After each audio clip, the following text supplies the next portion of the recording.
New Radio Sports Network.com, the Culver's Door County Student Athlete of the Week award. Right now, we're talking to Cole Dvorak, who plays basketball at Sevastopol. So, Cole, first of all, congratulations. And taking a look at this basketball season coming to an end next week when playoff starts, and hopefully there's a run after that. But I guess this has to be as unique of a basketball season as you've ever gone through, I'm guessing. Yes, it has been very unique for me this year.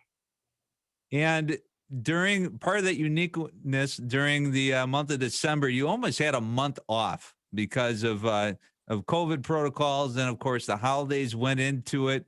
And I guess talk to us a little bit about how that transition was coming back from all of that and trying to get back up to speed while other teams in the conference were able to play games, get practices in, and things like that. Yeah, so it kind of helped that the holidays were there because over that break, we were able to get in the gym for like a week and get some practices in before we had our first game again. So that helped. We weren't going immediately back into a game. But even like when we went back to our first game, we started with a non-conference game and we won that game. And that non-conference game helped us get back in the swing of things for conference play. And we talked to Ron Frank sometime last month before you guys were supposed to play Gibraltar, and I kind of forget that you've gone through your fair share of coaches leading up to this season. And has that been kind of difficult to transition from coach to now this year with Coach Frank? Yeah, it's been difficult every year with different stuff, having to learn new offenses, and because every coach has their own little thing that they like to run. So that's been probably the hardest part for me and the team. And obviously, a lot of the games haven't been able to go your way this season. But what's been maybe some of the positives that you've been able to take away from this season? Well, overall, like in the past years, like not like the younger players haven't played as much on varsity like the juniors, but this year a lot of the juniors are getting in on varsity, so maybe that'll help out in the future. And yeah.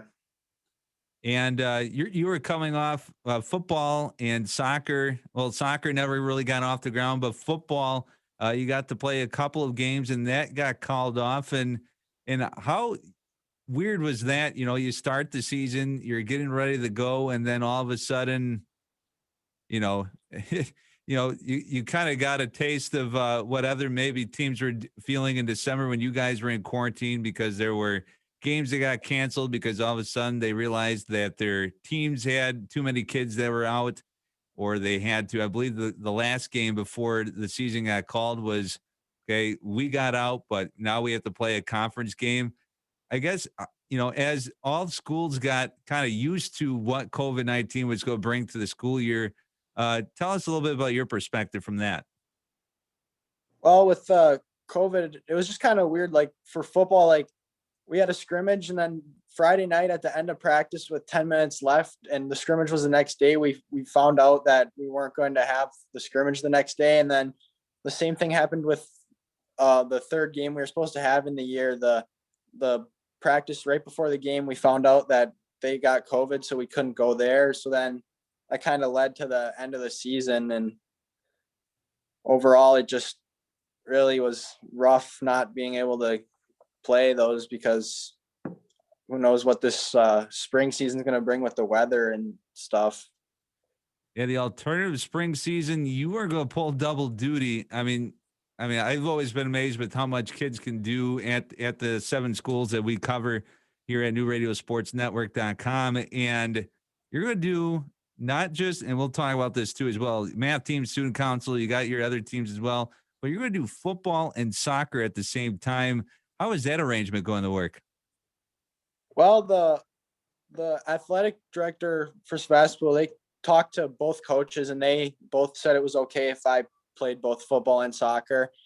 And what they're going to do is they want to know like which practices I'm going to attend on which nights so they can plan accordingly for like what the practice schedule will look like. And then I don't think the games will interfere too much because most football games are on Friday nights, and we don't have any soccer games on a Friday night. So I should be able to attend every game for both sports. And I guess energy wise, are you already kind of planning ahead with diet, with conditioning, things like that to make sure that you can handle, 2, 3 games in the week plus whatever practices throw at you? Yeah, I think I would be good. I think it's just really going to come down to a lot of conditioning right away in the beginning of the season and just get in shape, ready for all the games that I'll have to play. And what's your favorite sport that you do between obviously this season, these three? What's your favorite one to participate in? I'm gonna have to say I like playing soccer the most probably. But then this fall was the first year I did football, and I really enjoyed that too. So I don't know. I'm gonna probably still have to go with soccer though. What's your favorite thing about soccer? I don't know.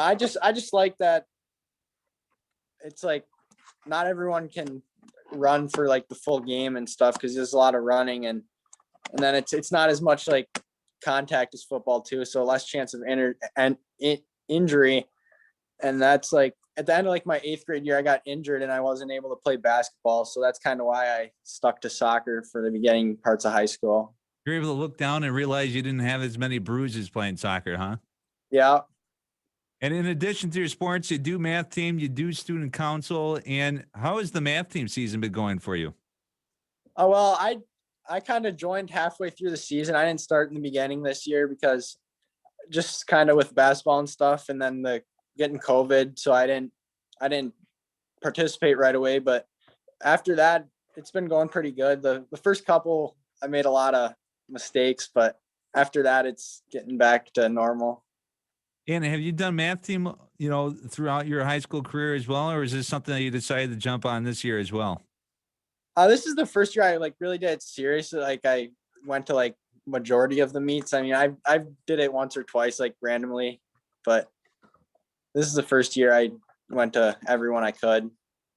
And I guess tell us a little bit about, being because you're a senior, I believe, correct? Yes.